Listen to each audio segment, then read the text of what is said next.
Well, greetings, everyone. Thanks for tuning in to a special edition of Topic UFO. Tonight, we are going to be talking about MUFON's top 10 cases for 2012. This was based on a press release that came out from MUFON, I believe, back in August of this year. We're going to be talking to several people. But the main gentleman that we're going to be talking about is Mr. Robert Powell, who is the Director of Research for MUFON, has been since 2007, and he's also the head of MUFON's Science Review Board. So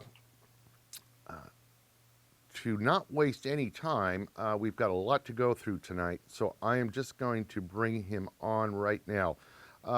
Robert, are you out there, sir? Yeah, hi, Rick. I'm here. Robert, thanks so much for being here tonight. It just sounds like a group of some very interesting cases. Robert, can you tell us a little bit about yourself, a little background on yourself before we jump into things? Sure. I'd be glad to give your audience a little of background on myself. My background's basically science. I received a bachelor's of science in chemistry. I then worked actually as an engineering manager in the semiconductor field. We made the memory chips that you use in your computer, as well as flash memory chips. So that's a little bit of my educational and work background. I also happen to hold 4 patents in nanotechnology. Also an author of a book, UFOs and Government, a historic inquiry. And I've been the director of research at MUFON since 2007. And so as part of that, we've created a science review board that we'll talk about during our conversations today. So as the director of research, what type of things do you get involved with on a day-to-day basis there at MUFON? Mostly, we get involved in providing advice to field investigators, investigating historical cases. Those are some of the key things. Also, sometimes we may review particular cases, such as our top 10 cases for the year 2012. Those were all reviewed by the Science Review Board. So we basically try to stay on as much as we can the scientific end of ufology. Excellent. So how did MUFON come up with this list of its top 10 for 2012? Okay, well, this top 10 list, we've actually been working on it throughout the year 2012, and we published it in mid-2013 at our symposium. So basically, what we did was we had monthly meetings where we would look at cases from 3 months earlier. So cases that had been reviewed by field investigators and had data. If we thought we needed additional information, we would go back to the field investigator and the witnesses and ask for more information on a particular case. So in 2012, MUFON had over 7,000 reports. So we filtered through these reports to look for the best cases. And with these monthly meetings, we boiled it down to about 50 cases. We took those 50 cases, and then we submitted those 50 cases to the Science Review Board. Now, the Science Review Board consists of 8 different individuals, everything from they're all science backgrounds, PhDs in physics, a master's in geology, a guy with a master's in physics, bachelor's in chemistry. We have an aerospace engineer from France that's part of the team. So they're basically all individuals who have a science background, who I have talked to personally before we put them on the board to know that they're basically open-minded. They don't have to have the same view of UFOs as myself or you or anyone else, but that they're open-minded individuals. And so these 50 cases were submitted to these 8 individuals, and they ranked and rated those cases. They rated them based on things such as how many witnesses were involved, how close to the witness was the object, How strange was the description of what went on? Was it a daytime sighting versus a nighttime sighting? Those were the types of things we looked for to find the top 10 cases. Wow. So the Science Review Board took those 50 cases, ranked and rated them, and then those top 10 cases are the ones we published to the media in July of this year. Well, I tell you, you guys do have some very knowledgeable people within MUFON, so I expect this list will be quite something, to say the least. One thing I saw on the press release was that there was a huge jump of reports overall from 2011 to 2012. Amazing big jump, like almost 2,000 reports more in 2012 than there was the previous year. Right. There was a huge increase in number of reports. I can tell you what we know about that. One, I'm quite confident in our analysis of all the data. That's not due to a sudden higher use of the internet by people. It's also, what we do know is the increase in reports was primarily due to an increase of reports of circular and spherical objects. And this next part, I suspect, I don't know absolutely because I haven't gone to this next level of detail, but I would suspect a lot of that may be related to the Chinese lantern because sales of those have gone up a lot. And whenever people set off Chinese lanterns, it does initiate a lot of UFO reports. And of course, that's something that we go through and eliminate those once we realize, what's the cause of it. I had heard something about that as far as the sales of Japanese lanterns being the highest in a long time, or historically, or whatever. I didn't actually know that was true, but it is true. Yeah, they're an amazing sight if you just go buy one and let it off and watch it. Yeah. Well, I think we should go ahead, if you don't mind, and jump into these cases. Is there anything else you wanted to say before we do jump into the cases? No, just to let your viewers know that we did carefully go through all of these cases and to make certain that basically we had cases that there was no simple explanation for them. Right. All right. Well, I understand that the first case, case 36293, we are actually going to go to the actual field investigator, Norm Gagnon, who took this report, worked on this report. So, Robert, if you can stand by just a few minutes, I'm going to bring Norm on, talk to him, and then I'll be right back with you. All right, joining us now is Norm Gagnon, and he is the actual field investigator that was involved in this first case of the top 10. Norm has a tremendous amount of background. All the way back 1984, he was into private investigation, paranormal investigation for quite some time. 2004, started getting into the UFO hunting, it looks like, and has been involved in TV shows with the Discovery Communications, Discovery Channel, UFOs Over Earth. Probably one of my favorite episodes or cases, if you will, with the Chris Bledsoe case, which was called the Fayetteville Incident. If you've ever seen that one, that's quite something. But just a tremendous amount of background, so we're lucky to have him tonight. Norm, are you with us? Yes, Rick, thank you. Hey, Norm, how are you doing tonight? Oh, I'm doing quite well. Thank you. Great.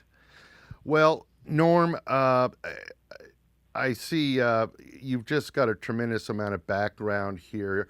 Uh, I think a lot of times people ask the question, who are these MUFON investigators? Are they just regular people they pick off the street? Well, obviously not. You guys have, and ladies have a lot of experience behind you. And I think that's just really awesome.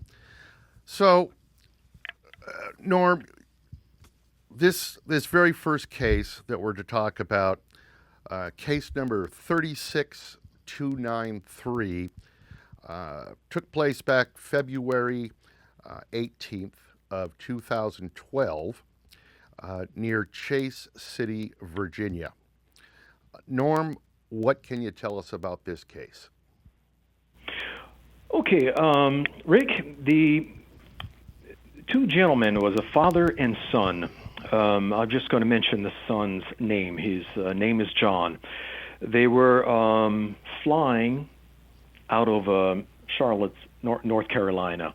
And the type of plane they were flying it was a small propeller plane. It's a Mooney Ovation 2 plane. And they were just about 45 minutes into their flight, crossing over Virginia. And let's see, I'll give you, they were traveling at about 188 knots at a height of 7,500 feet approximately. So while they were a few minutes after crossing over Virginia, and that was over Chase City, Virginia, all of a sudden, John was actually looking over the skies to check for traffic because they were just about to land their plane in Richmond. And all of a sudden, all the power, electrical and electronic power in the plane shut down. Mm-hmm. Now, we're talking about the altimeter, the altitude indicator, magnetic compass, course deviation indicators, and basically the whole system shut down for a few seconds. Wow. And he and his father starting to panic and trying to figure out what the heck is going on. And he was looking over his right shoulder on the right wing, about, I would say, a few feet away from the plane. It was a huge glowing orb flying side by side with the plane. So now he's starting to, I would say, panic a little bit. On top of everything else, the propeller was sputtering and lost control for a while, and it came back in again. So that was a good thing for them, but the electronic equipment was still out, and the orb or the sphere was approximately 30 feet in diameter and about 50 feet away from the right wing. And this occurred, it probably lasted for them a little too long, but it lasted about maybe 15 seconds or so. And then he looked, and all of a sudden this, I'll go ahead and call it a UFO, shot straight up at an incredible speed at 12 o'clock high, and all the system came back in again. So that was a pretty amazing ordeal for them during that flight. Now, did they immediately contact MUFON, or how did MUFON get involved? Well, what they did first is, of course, they landed in Richmond, and while they landed, they checked the whole system, and apparently everything worked fine.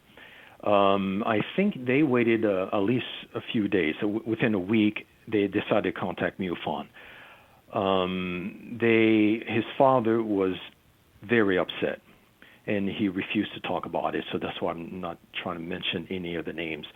But John was, at first, amazed by it, of course, scared, and then he's starting to realize that, hey, this is a phenomenon that kind of change his life and realize that we're not the only one here being humans on Earth. So he's starting to think deeply about this whole situation. But he did wait about a week. He filled out a report in our CMS system, and then I shortly received an email from the manager of Virginia. I'm sorry, losing my voice here. The director of Virginia, and I took over the case. Now you say the younger one, the son, named John, had he, or I don't know if you know this, had he ever experienced a UFO before, or was this the first time? That was his first encounter with a UFO for him. That, being 7,500 feet up in the air probably would not be the best place to have your first encounter. Exactly. That what fascinated everyone at MUFON, especially the scientists, because something with some type of energy sphere that would actually absorb or shut down equipment, and they're pretty interested in that. Now, when you look back in time, World War II, the Foo Fighters, was there any thought or discussion about some type of connection there, or could these been the same things that the World War II fighters saw? Or in my view, I would probably say so. I mean, I've worked with many cases involving orbs, energy spheres, and whatnot. So I'm familiar with the World War II Foo Fighters, and some of them, they call them angels. They protected them, and some of them guided them through the aerial battles. But it all depends. It comes in, like I said, different sizes, and some of them are a little more intense than others. It absorbs energy, and let me ask. I'm sorry, I didn't mean to interrupt, but no problem. What is the general thought when it comes to these orbs? Is it thought that they're just nothing but pure energy, or are they some sort of craft with an energy field around them? What's the thought there? Well, speaking to the multiple witnesses involving these type of, I will say, crafts, they all felt, by looking at it, that there has some type of intelligence inside controlling these spheres. And in John's case particularly, he did notice that even though it was a glowing sphere, they had some type of, what am I looking for? Some type of energy force within the ball moving around, and within that he felt there was some type of solid object inside controlling it. So he, in his case, believed that there was some intelligent, perhaps a being inside controlling that, and perhaps he got a little too close to his plane, and this, dare I say, alien was too curious about this antique flying machine, if you will, and almost caused it to crash. So that's why it probably figured that, hey, I'm causing a lot of trouble here, so I better just fly away. Unbelievable stuff. I can see how this would be a life-changing event for anyone to have witnessed such an event. That is correct. I like also, if I may add, a lot of cases also involved lights that either fly too close to, it could be vehicles, cars, planes, that absorb or even turn off equipment. And it is a theory of mine. I'm not a scientist, but there's a lot of UFO that have generated some sort of non-nuclear high-powered electromagnetic pulse or energy that affects vehicles like that. And usually by the time they fly away, the vehicle regains their energy source and whatnot, even watches and compass and all of that. So these UFOs are pretty amazing energy source, if you will. Yeah, absolutely. It could be and dangerous at times, yes. Now, just to kind of close things up here, I noticed in the report that both of those witnesses that was in the plane had extensive flying experience, very well educated people, and there seemed to be no reason why they would even try to falsify a report. So overall, the credibility of these witnesses seems to have been very high, huh? Exactly. John was a military veteran and served in the Coast Guard, and a father. I probably could go ahead and say that he's a banker and has a lot of background in as such. And also, I did ask, just to let you know, and the people listening, that I did ask them to go ahead and check with Richmond for radar data, and they're in the process of doing that. So that will be pretty good material if they were able to obtain that data. Oh, absolutely. And I would be extremely interested is if you do get something back. I'm sure you'll update the case, but I would love to know what comes up about that. What's been your experience as far as these orbs? Are they usually tracked by radar, or can be tracked by radar? It all depends. It seems like some of them may have somehow the ability to stealth themselves. Exactly, that's the word, stealth. And some of them are tracked, some of them are not. And they may have all sorts of tricks in their flying crafts that would turn off things and turn it on and speed up. And so I hope that answers that. Yeah, question. it seems like, anybody that could fly around in a 30-foot diameter globe of energy could probably just do about anything they wanted to. So. Exactly.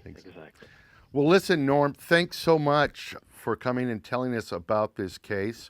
Rick, thank you for inviting me. All right, and we will take it back to Mr. Powell now. Wow, that was quite a case. Seeing a UFO when you're up in an airplane like that with just you and another person, a little strange and a little scary, to say the least.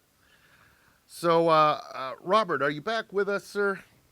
Yes, I'm back, Rick. All right. So, we just got done talking to Mr. Gagnon there. Very interesting case involving the two-seater plane there. Let's go to case number 2, which I see is case 36765. You want to go ahead and tell us about that one? Sure. This was a case that occurred in Cleburn, Texas. That's a small town about 20, 30 miles south of the Dallas-Fort Worth Metroplex. And this particular case occurred at a correctional facility and was witnessed by some of the correctional officers that were on duty at the time. This was a somewhat typical triangular type event case in that it was a triangular object, but there were a few differences.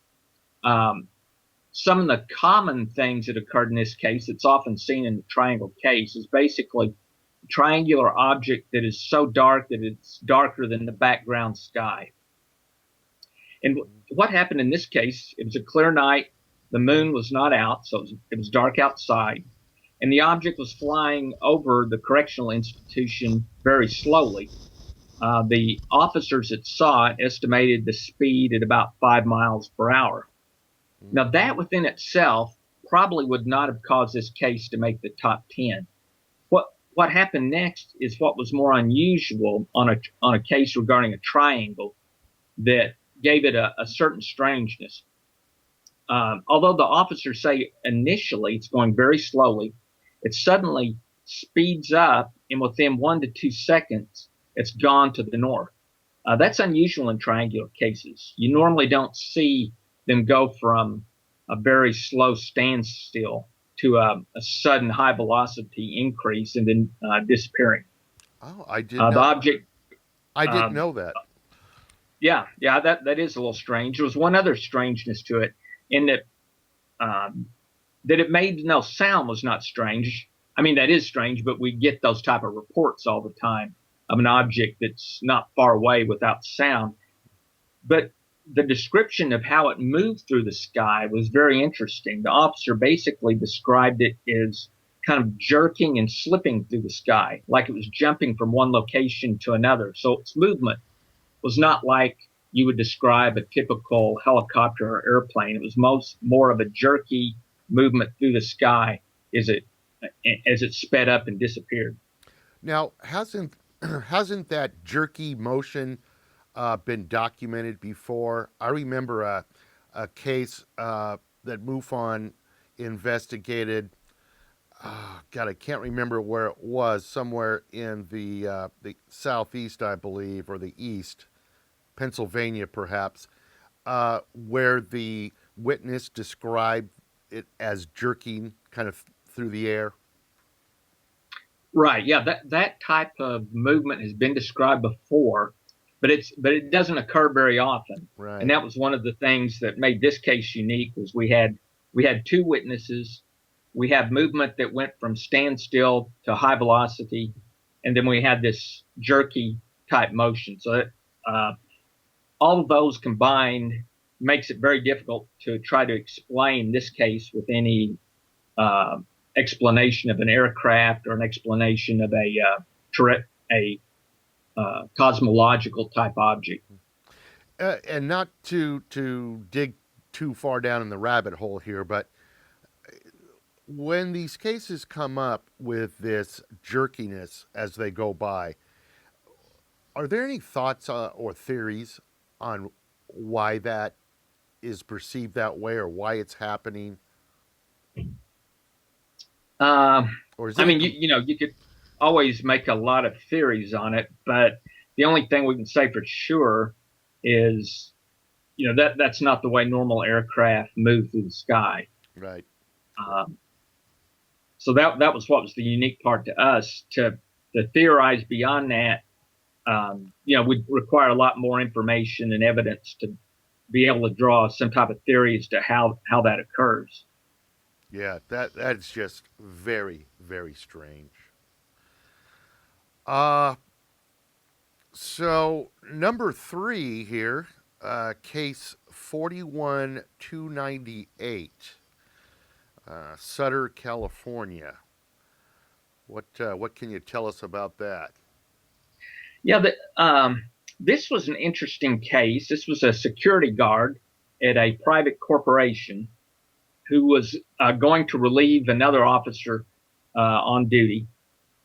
And as he was headed towards his station, he saw this object. And what he saw it was unusual. It was a disc-shaped object. That within itself is not unusual.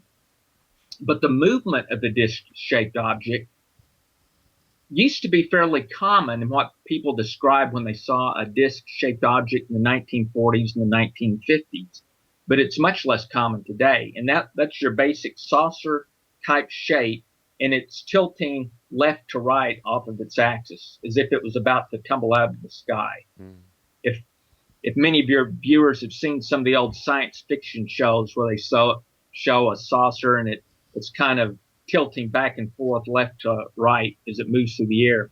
That was the exact description that this officer gave of this object. Wow. He was within 650 yards of the object. And we actually, normally you don't truly know your distance to an object, but in this case, we were able to determine it. The reason we could determine it was he was able to give his exact location, and he was able to give the exact location of the object. And the reason he knew its exact location is this was at night, and the object, the light from the object was basically lighting up the trees beneath it. So that gives you a very good way to identify the object's exact location. So now once we know the witness's location, the object's location, and we know the apparent size of the object as it appeared to the officer in terms of, how much space did it take up in the sky. Once we have that information, using trigonometry, we can basically calculate the distance to the object as well as the approximate size of the object.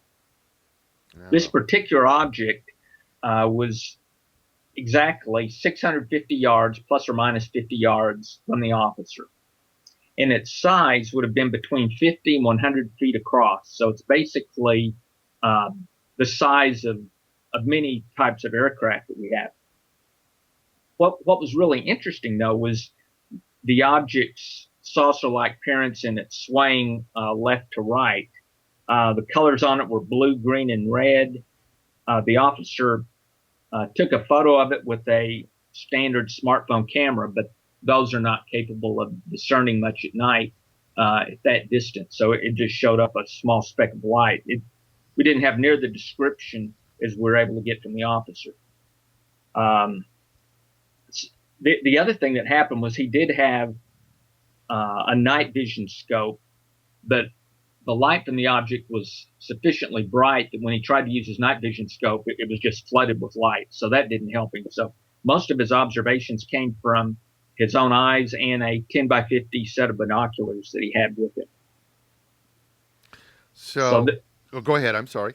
I was just going to say what really made this case interesting was because of our ability to identify the exact distance to the object and the size of the object. We normally are not able to do that.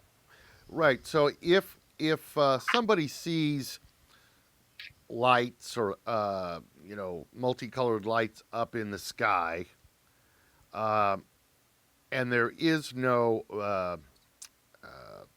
like you said, point on the ground that's lit up or anything, there is really no way to determine distance, is there? Or are there is there equipment that can allow you to do that if you had it with you at the time? Yeah, when you just get lights in the sky, there's no way to determine the true distance to the object. The only way to do that, other than the example we have here, because in this case we have more than lights in the sky, he can see the physical shape of the object from the light that it's emitting. Gotcha. But pure lights in the sky, unless you have another witness who's located at let's say half a mile away or a quarter mile, something like that, and both witnesses are looking at the object simultaneously, and both witnesses are capable of identifying the elevation of the object in the sky as well as its direction, then once you get that, then you can begin to do things such as identify the altitude of the object as well as the exact latitude, longitude coordinates of the object. Gotcha. So moving on to case number 4 here. Again, we have the actual field investigator, Mr. Mark O'Connell, who is going to be joining us right now, as he was the assigned field investigator for this case. This is case number 41289. So, Robert, once again, if you could please stand by, I'm going to switch over to Mr. O'Connell, get his report, and we'll be right back with you. So let's go ahead and reach out to Mr. Mark O'Connell. Are you out there, sir? I am here. Hey, Mark, we got you on. How are you doing tonight? I'm good, Rick. How are you? Great, great. Before we get to this case number 4, I just wanted to tell the viewers a little bit about you. You are a writer and you're a consultant in regards to alternative fuels. That's correct. You've been an investigator for MUFON since 2012, and you've recently become chief investigator for the state of Wisconsin. And I see here that you've written for Star Trek. That's right. Is the show? Yeah. The TV show. Yeah. Wow. Hey, that's pretty cool. We'll have to do a whole nother show on that. All right, deal. We'll have to get you back and delve into to some of these things here. And I understand also that you're currently writing a book about the career of Dr. J. Allen Hynek. Yes, that's correct. Well, we'll definitely have to get you back on because, as you know, we're trying to hit 10 cases here. So I promise you folks, we'll have Mark on to talk a little bit more about some of his other things that he does as well. So Mark, number 4 here is case 41289 from July 13th, 2012. It occurred in a rural area near Hartford, Wisconsin, approximately 30 miles northwest of Milwaukee. What can you tell us about this? And of course, you were the actual field investigator on this case, correct? That's correct. And this was actually, I went over my records, Rick. This was actually only my 4th case that I had been sent out to investigate. Wow. So I was still very much a rookie. But I contacted the witness. It took a couple of weeks for us to line up a time to meet. She was a little reluctant to talk, and there were actually 2 witnesses, witness number 1 and her adult daughter. And they both needed a little time to think it over, and finally made an appointment and stopped out at their house one evening last August. And at that point, the daughter was still not sure whether she wanted to talk to me.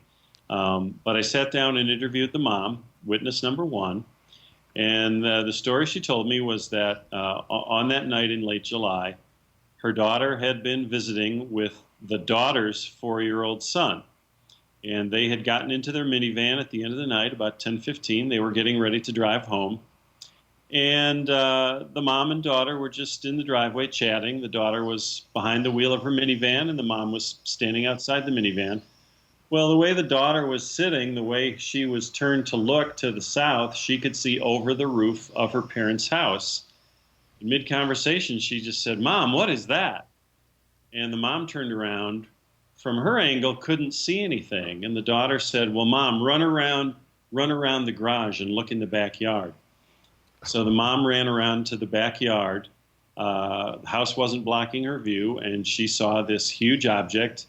Their description of the size varied a little. I think at one point they said they thought it was about 50 feet, and another time they thought it was about 75 feet across.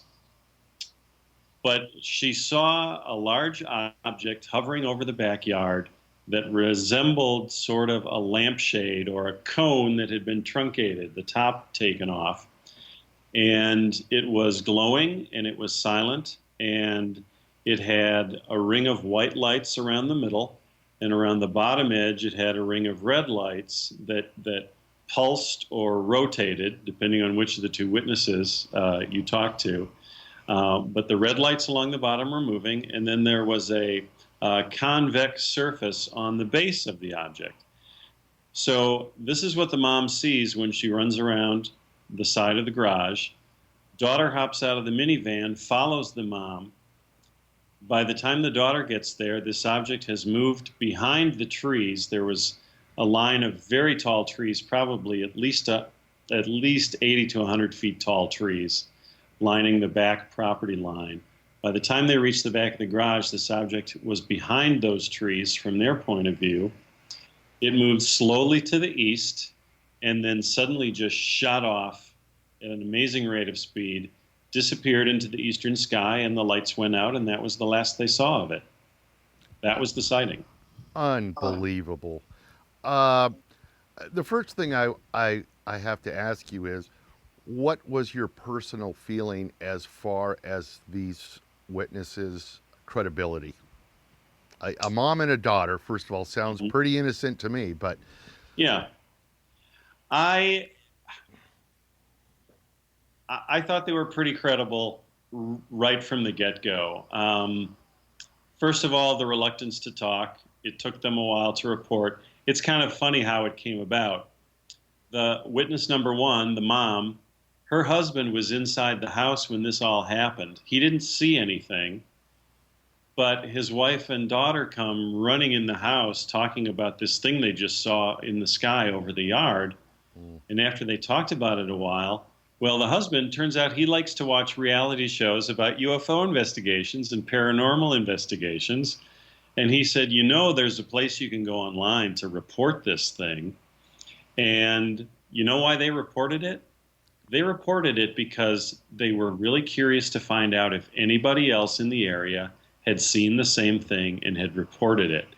Right off the bat, I found that a very credible motivation for wanting to report this. They weren't looking for attention. They weren't looking for glory. They were just curious to find out if there had been any other sightings that night. So right off the bat, I liked them, and I found their story pretty credible. Talking with them both, I also found them credible. The daughter was reluctant to be interviewed. So when I sat down on the back patio with these folks to interview the mom, witness one, the daughter kind of hung back. She didn't talk much at first, but she seemed to be a little curious to see how the interview would go. She's probably checking you out. I don't think so. Well, no, I mean, she was checking out to see, were you some kind of spy or something? Not checking you out, quote unquote, romantically, but she probably wanted to see what kind of person you were. Well, there could be something to that, because what I keep finding in my investigations for MUFON is people are always very surprised that somebody actually calls them back and follows up on their report. Yeah. So I do think, there was a certain amount of that going on with both the mom and the daughter. They were both just kind of, in a way, they were kind of tickled to death that somebody actually was listening to their story and wasn't laughing at them. So again, the daughter kind of held back, but about halfway through the conversation, she joined in the conversation. Had I known how it was all going to play out, I would have interviewed them separately. But again, this was only my fourth case. I was still learning the ins and outs of this. But they both made sketches of the object. This was kind of a funny moment. And again, these funny little odd character moments with these people, to me, add to their credibility. The mom showed me a picture of this object that she had drawn. I showed it to the daughter, and I said, "Is this what you saw?" And the daughter just rolled her eyes. She rolled her eyes and shook her head and said, "No, that's all wrong." So I handed her my notepad and pen, and she drew the exact same thing. So, I mean, details were different, but it was essentially the same thing. Right. And I can't remember which, but I'm pretty sure one of their sketches actually included, part of the tree and part of the roof, just to sort of give that perspective of what they saw. But here's what really struck me about these two witnesses that made them really, really completely credible to me. They both said, and this came out at the very end of the talk, I had already done the full interview. I had filled out the report form. We're standing out in the driveway, just sort of making small talk before I leave. And they both said, you know what we both thought when that thing flew away was, oh my gosh, I hope it doesn't beam me aboard, because then I would never see my family again. And They were both very sincere when they said that. There was no faking that. I thought that was a very convincing moment. And here's another thing. If you remember the beginning of the story, there was a 4-year-old boy in the back seat of the minivan. They left the 4-year-old boy in the minivan to go chasing into the backyard to watch this thing. Right. And when they got back to the front of the house, the little boy's bawling his head off because he doesn't understand why mommy and grandma are so scared and upset. Yeah, like leave me here. You know, wow, Yeah, poor little kid. mean, it's that kind of detail to me. Just like I say, it just adds a lot of credibility to it. It does have a ring of truth. Oh, I'm sorry. I just said it has a ring of truth to it. You know. To me, it did. Yeah. Yeah. So I see here the sighting lasted approximately 25 seconds, start to finish. And then I guess the next big question is, Mark, did anybody else see this? Or did you get any other reports on it? No. Their house is, there's a small cluster of 4 houses off of this road outside of town. So they're pretty isolated. It's pretty rural. The backyard rises up onto a pretty tall hill. And we walked all the way to the top of the hill, and you can see the 3 other houses all surrounding this hilltop. And they walked me through the 3 neighbors. They said, okay, this house on the left, there's an elderly gentleman there. He goes to bed every night at about 9. So he would have been fast asleep when we saw this thing at 10:15. The house directly in back, it's a subterranean house. It has windows in the front, but it doesn't have any windows on the back where anybody could have seen this thing through the windows. Third house on the right, somebody there could possibly have seen it, but there is a very thick, tall stand of trees between that third house and the spot where this object was seen. So 3 neighbors, and not a one of them saw it. In fact, the witness talked with the neighbor on the right side, the one whose house is separated by all the trees from where they saw the object. She asked him specifically if he had seen anything the night before, and he said no, he hadn't seen anything outside the house. You know, and you try to think through your head here as what this thing possibly could have been. But at anywhere from 75 to 150 feet, even if you took those 2 for smallest and largest diameter, that's a big thing. Yeah. You know, I don't see how it could have been a remote controlled, you know, little drone things that some kids were playing with or anything else. And the fact that, you know, it took off at a speed of light and a blast, you know. Any ideas? Is it, I mean, truly an unidentified flying object? It is an unknown. It's absolutely an unknown. What I wanted to mention one other detail, though, while we're talking about this. Both witnesses felt, and this is purely subjective. There's no way to prove it or disprove it. Right. But they both felt at that moment that they were watching it in their backyard that the object wanted them to see it.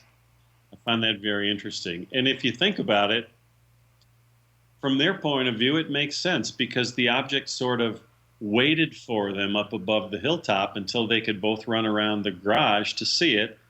And then once they both saw it, it started to move away and then shot off and disappeared into the sky. Just another very fascinating detail to the story that just makes you wonder, Just incredible. Incredible. And I did just talk to the witness again just this past week since the announcement of the top 10 sightings came out.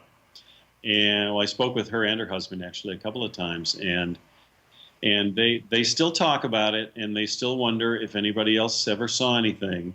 And they still, the mom, the witness one, she still gets nervous about it. Oh, I bet. I know I would, because that was truly a close encounter. Yeah, absolutely. They were well within 500 feet of this object. You know, that's not seeing a light up in the sky. Yeah. Unbelievable. Unbelievable. Well, listen, Mark, thank you for taking time out to come and be part of the top 10 for 2012 show. Really appreciate it. It's been a pleasure. And I definitely let's plan on having you back and talk about some of these other aspects of ufology that you're into, and maybe some other cases that you've been involved now for MUFON for what, a little over a year? About 14 months. 10 months? About 14. Oh, 14 months. Well, maybe we can talk about some other ones. Have you back on, and we'll talk about some other ones. I would love that. All right. Very good. Well, Mark, give our best to these folks. If you see them, tell them we're behind them all the way, and tell them thank you for sharing their story with us. They'll appreciate that. Thank you. All right, Mark. Well, listen, have a good night, and we're going to get back to Mr. Powell now. Wow, I tell you, that, again, is just one case after another. There's just, I can see how they made this top 10 list. There's just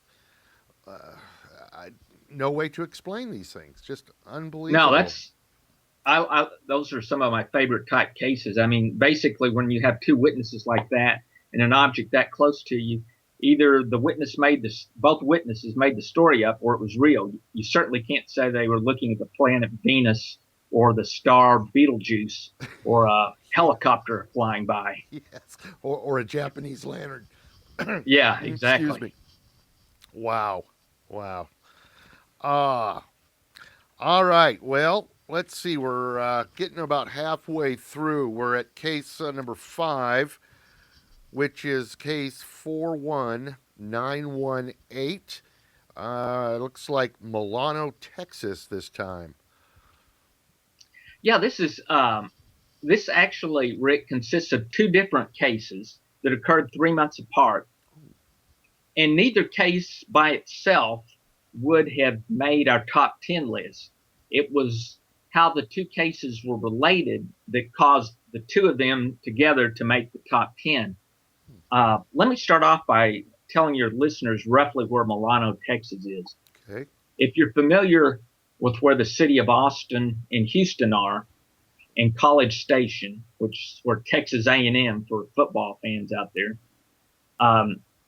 about in between Austin and College Station is the area where this occurred, and which is where Milano, Texas exists. Milano, Texas probably just has a few hundred people in it.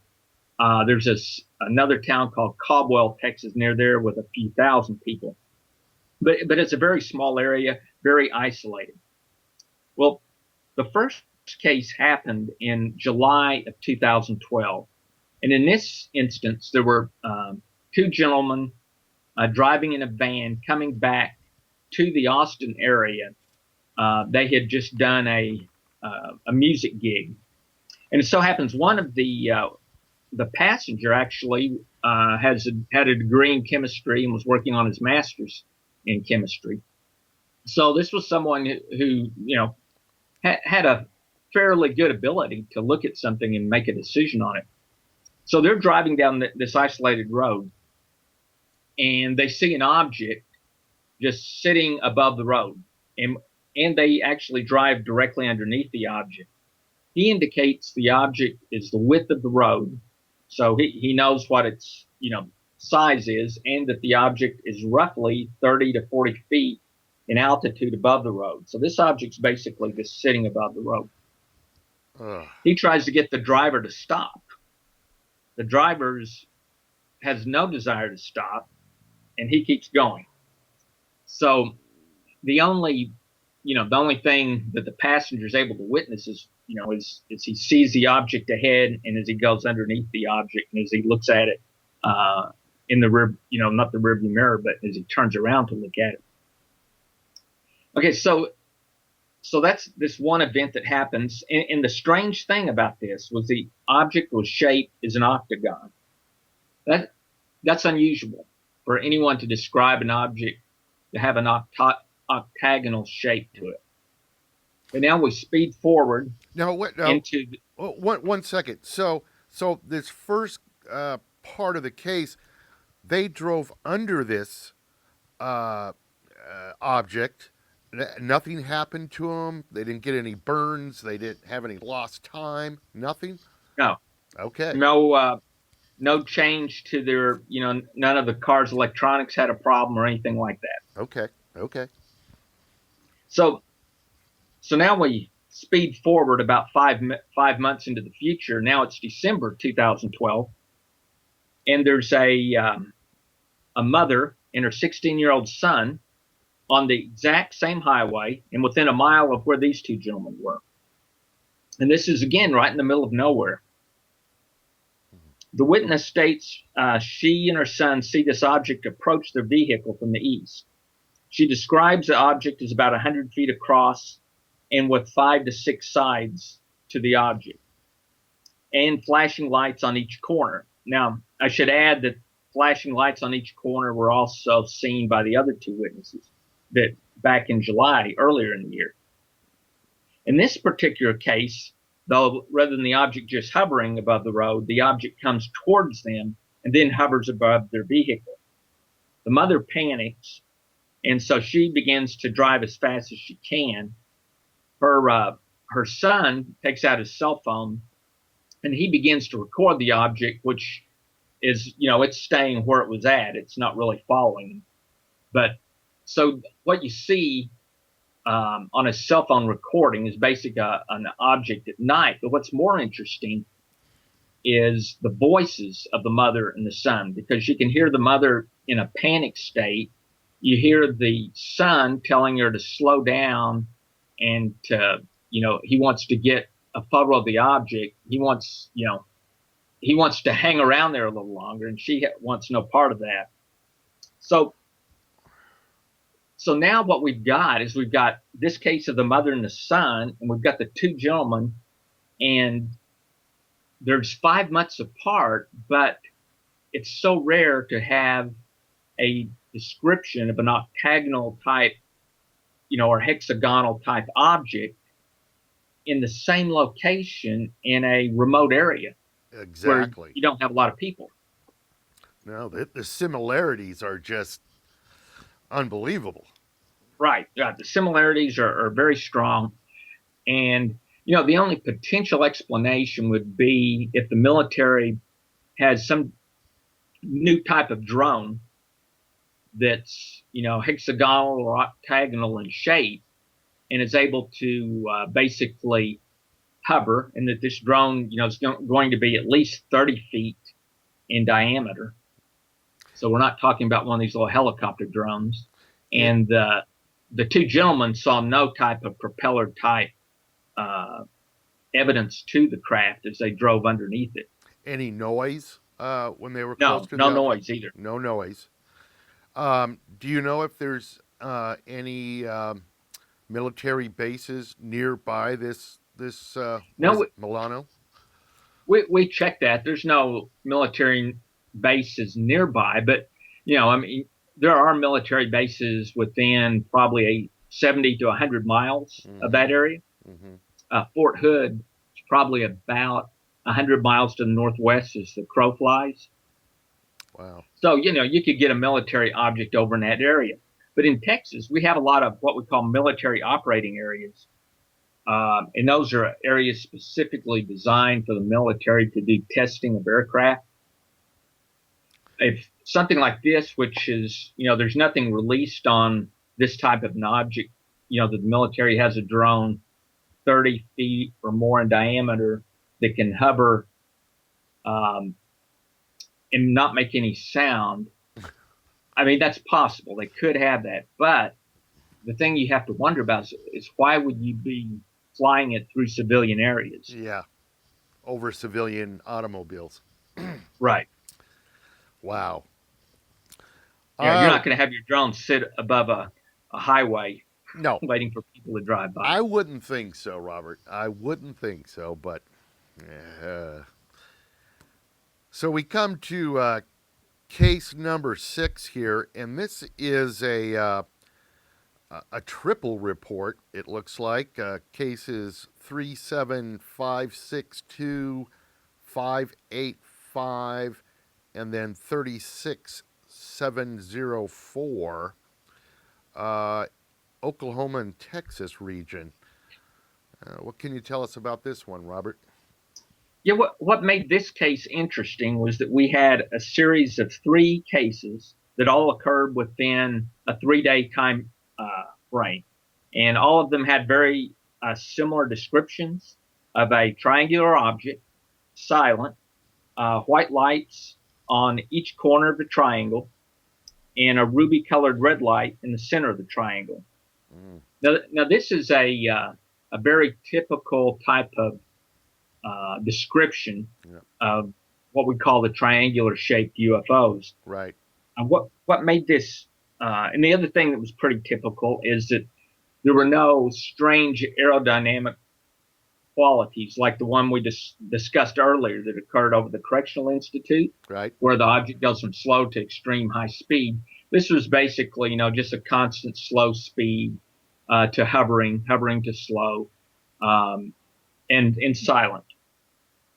But what caught our attention was because we had 3 of these within 3 days, and we had the other thing that made this one interesting is the field investigator did a fantastic job of getting information on this case. Now, this particular case, we think potentially could be drones, such as like the X-47B. That's a type of triangular drone that the U.S. military, it's one of their experimental aircraft. So we can't rule out that this one couldn't be drones. Again, it's just strange. Why would you be flying your latest experimental drone in civilian populated areas? Are these drones able to hover very well? The X-47B is not going to be able to hover, very, very well. I don't think so. And now I can't say it's not possible. They might be able to make it for a short time hover, just like some of the hovercraft type jets that we have. Right.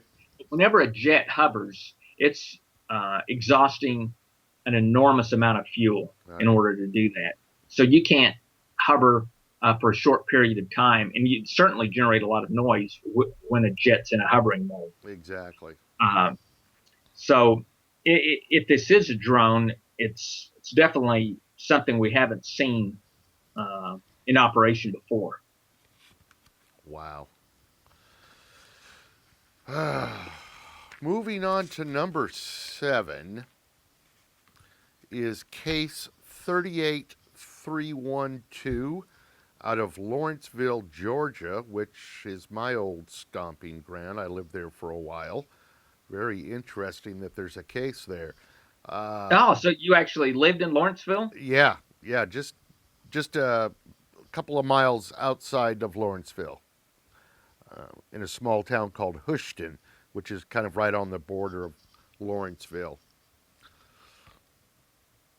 Oh, okay. Well, in May of last year, we had one of our strongest sightings occurred in that area. Wow. And it was in a rural area, so it wasn't in the city itself. Right. And the city itself, for your listeners, is roughly 30 miles northeast of Atlanta, to Correct. give them a little feel for that area. So it's about 9 o'clock at night, and the primary witness and 4 of her other family members saw 9 bright objects pulsating a deep orange to light orange. Each object's about the size of the full moon, moving east-northeast to south-southwest near treetop level. Okay, at this point in time, your first thought is Chinese lanterns. The colors, right? Right. It's deep orange to light orange. They have a large shape to them, and they're kind of moving along together, so that's a good fit. But what she goes on to tell us is what made us eliminate the Chinese lantern as a possibility. Is the objects are moving along, and she says they're basically either hovering or are just barely moving, and they're just above the trees in her backyard. She estimates the distance at 500 feet to 1 mile. And there's no way for her to know exactly, but that doesn't sound unreasonable, the range that she's given. She's given a pretty large range there. But what's interesting is she says, then each object, one after the other, accelerates to an extreme rate of speed and disappears at a 45-degree angle. And she says it takes each object only 1 to 2 seconds to disappear from view as it accelerated. Okay, so now we can't really explain it with a Chinese lantern. A Chinese lantern, the light will finally go out, and someone might say, wow, it went so fast the light went out. But in this case, she's actually described the angle at 45 degrees. So if Chinese lanterns are not going to move along and then all of a sudden go up at 45 degrees and disappear within 1 to 2 seconds. I wouldn't think so. No. And the other thing that was interesting was that the quality of all the witnesses that saw this object. One had a college degree and is a nurse at a local medical facility. Another was a retired automotive executive. And the other 2 are currently enrolled in college courses. The other thing they mentioned, which was interesting, and this could be purely coincidental, but for the next 3 days in a row, military helicopters were seen in their area, which they normally never see these. Wow. So either the military helicopters were looking for something that they were aware had been there, or some type of unless that was some type of military project that they witnessed, but I'm not aware of anything we have that can quite do what was described. Yeah. And, I lived right in that area for almost 12 years, and I don't remember seeing a lot of military helicopter traffic when I lived there. So that's kind of strange. Wow. Well, we come to number 8, and I have a little star next to this one, Robert, because I think you were saying that this is probably one of the most intriguing cases. Yes, actually, that case that you're mentioning, Rick, was the strongest of all the cases. So this was actually our top case for the year 2012. This case 41616 out of Shannahan, Illinois, if I'm pronouncing that anywhere near correctly. That's correct. Oh, very good. It's a small suburb about 35 miles southeast of Chicago. 35 miles southeast. Okay. Yeah, and if you don't mind, Rick, I think the best way to describe this is in the witness's own words. Absolutely. And I think when you hear what the witness says, it really brings home the experience he had. He says, I tend to sit outside once my wife turns in for the night. I sit and enjoy a cigar, read something, have a cold beer, and let the dog out to do her business. I do this every night, and on clear days, I also take my small binoculars out and watch the stars, the planets, and the moon. I've witnessed meteors streak across the sky. I've watched satellites slowly move across the night sky. I've watched countless airplanes and helicopters, be they civilian, military, commercial, etc. But throughout the years, I never witnessed anything of the type I witnessed on the night of July 18th, 2012. I was out in my backyard around 10:30, having a cigar and waiting for my small dog to finish her, quote, ritual. My wife and I have a large handheld floodlight we take with us to check for skunks before we allow the dogs out. On the night in question, I was standing about 20 feet from my porch, so the sensor on the porch light had timed out. There was not a cloud in the sky, and I looked up and thought I saw movement coming from the Ursa Minor constellation. It seemed as though one of the stars was moving in a northerly direction. I thought it might be a satellite, so I paid it no attention until it, quote, stopped moving and seemed to blink. as I watched it for a few seconds, it seemed as though the, quote, air around the, quote, star seemed to ripple sort of the same way heat does when watching it rise from the ground at a distance. It was then that I noticed it, quote, moving again, and thought it odd as the stars that make up the constellation of Ursa Minor do not, capitalized, move. So I shined the floodlight at the, quote, star that was moving, and that is when I realized I was watching something very strange. It seemed to, quote, absorb the light. It reminded me of the way water moves when a pebble is dropped in ripples. As I shined the light on it, it actually seemed to respond. It shined a light back at me. At first, I thought it an optical illusion, but when I did it a second time and blinked the light several times, it repeated the sequence I had just done. This, all caps, thing was massive. It made no noise and moved very slowly across the sky. It blocked out the stars for a few moments as I shined the light at it, as if to let me know it was actually there. I know that sounds silly, but that is what happened. I watched it slowly fade as if, quote, cloaking again, but I could make out the shape as it seemed to blink in and out as it moved. I lost sight of it as the trees blocked my view of it. So I think the witness, as you can tell, writes quite well, and you can tell he has some background in astronomy. He's a little bit familiar with the night sky, and he seems pretty reserved and thoughtful about what was going on. And our actual report is about 10 pages on that particular incident. But I think that quote from the witness best describes what happened to him. Now, is one of the reasons why this made such a high ranking in the list is because of this potential back and forth communication?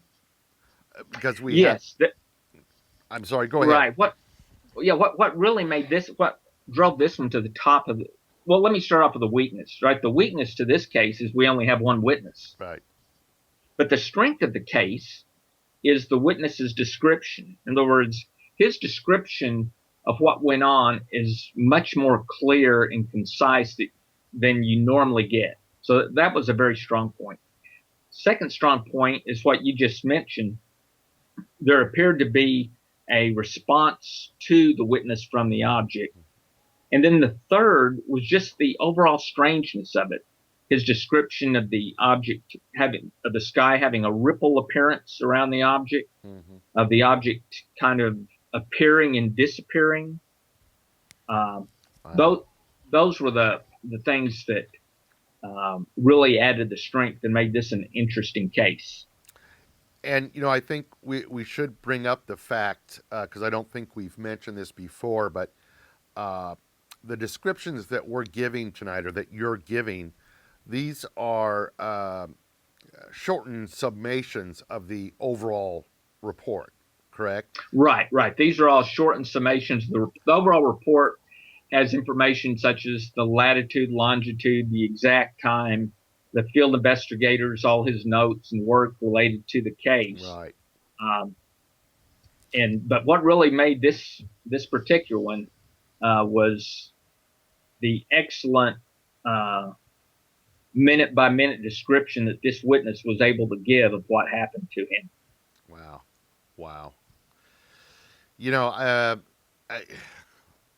I just think people like that are very lucky to be able to experience something like that. Because I haven't been able to do it yet, and I want to. That's the thing. All right, let's move on. We've got two more left. Number 9 is case number 43607 out of Ballground, Georgia. I do know where that is. It is a small town. Tell us about this one, Robert. Yeah, what made this case interesting is we actually got 3 different pieces of video. There were video from a smartphone, which is not the best type of video, but still it's video.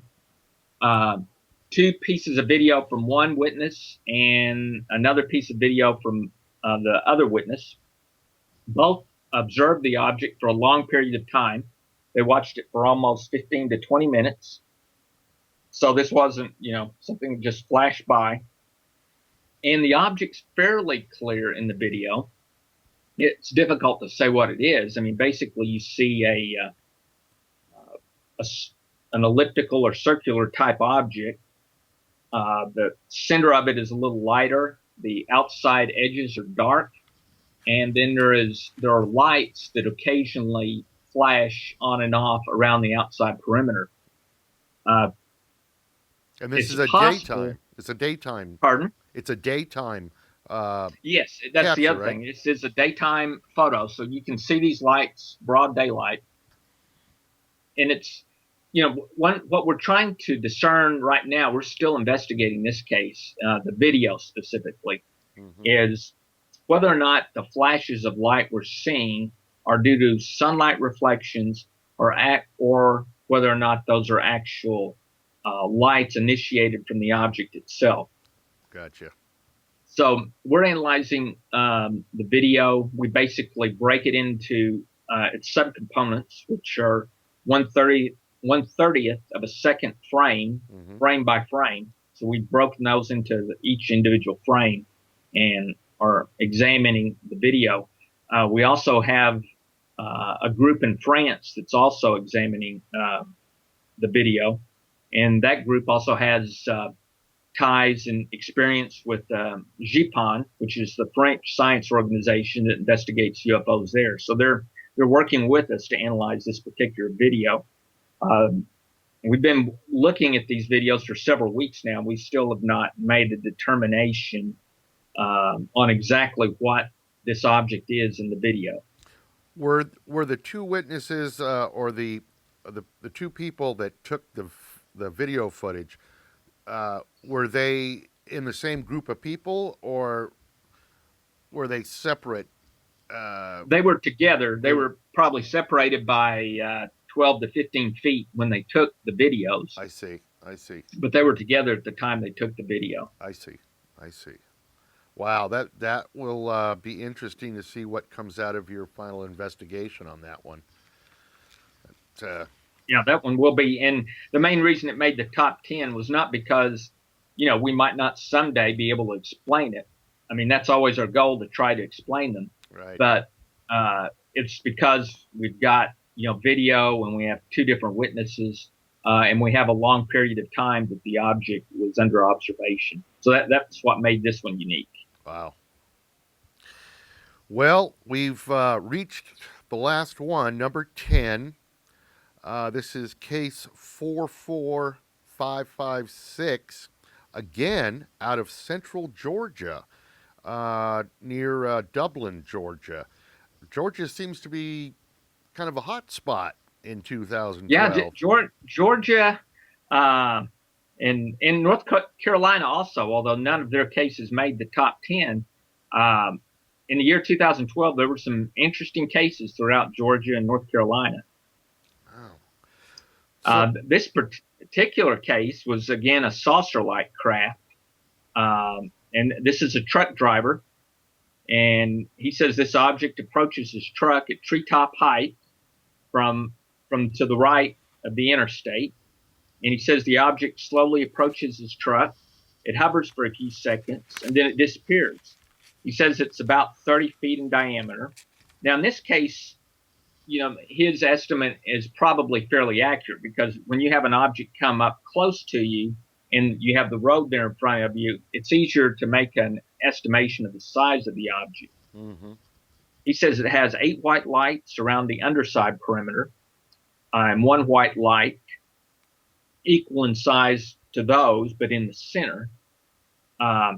Interestingly, he said the lights did not appear to illuminate the ground. In other words, he sees the lights on the craft, but there's no illumination of the ground by the lights, that is an interesting point of this case.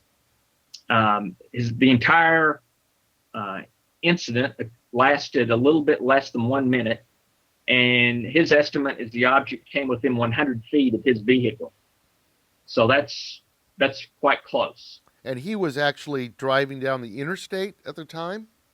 Right. He's traveling down the interstate at 70 miles an hour. The object, he says, has smooth, easy movements, similar, it's almost as if it was tracking his vehicle.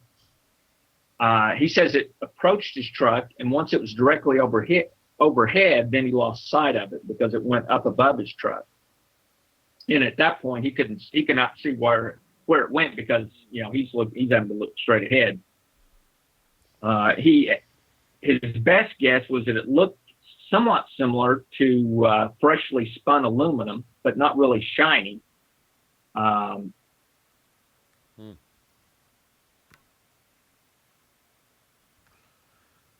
And there was a second witness in the truck with the initial truck driver, but the investigator was not able to talk to the other witness because that witness said that it was too upsetting and did not want to talk about it. Wow. Well, that's not something I'd probably want to meet up with while driving a semi-truck 70 miles an hour. But yeah, probably not. Not the safest, if you lose control of that just because you're scared or, shocked, and could cause quite an accident. Amazing cases, Robert. And like you say, these are 10 out of, 7,000, you said? Yeah. 2012? Over 7,000 cases. And as we said, year over year, 2011 to 2012, almost an additional 2,000 reports from the previous year. Do you expect, or how are things trending for 2013? Does it look like it's going to be another active year, 2013? Actually, 2013, the number of reports appear to be dropping so far year to date. Oh. Now, until the year's over, once the year is complete, we'll look at that and try to analyze what, if we can identify the cause of that drop. But looks like this year we'll have nowhere near the number of sighting reports as last year. Wow, unless something changes in the last few months. Yeah, right, exactly. Well, listen, Robert, thank you so much, and also thank you to Mr. O'Connell and Mr. Gagnon. Thank you guys for taking time out of your days to come and speak with us, because these are truly amazing cases, and at this point, unidentified, right? That's correct. To this point, we've not been able to come up with an explanation for them. Oh. Well, Robert, looks like we're right about to the end of our time here, so I just wanted to thank you again, and hopefully we can get together next year and we'll talk about the top 10 for 2012. That sounds like a good plan. No, 2013, excuse me. Right, yeah, we'll talk about this next year. We'll talk about the top 10 for 2013. We're working on that now, so once that's complete, we'll give you an update. All right, excellent. All right, well, Robert, you have a great rest of the evening, and we will definitely stay in touch with you. Thanks, I enjoyed it, Rick. Okay, thank you. Bye-bye. Take care.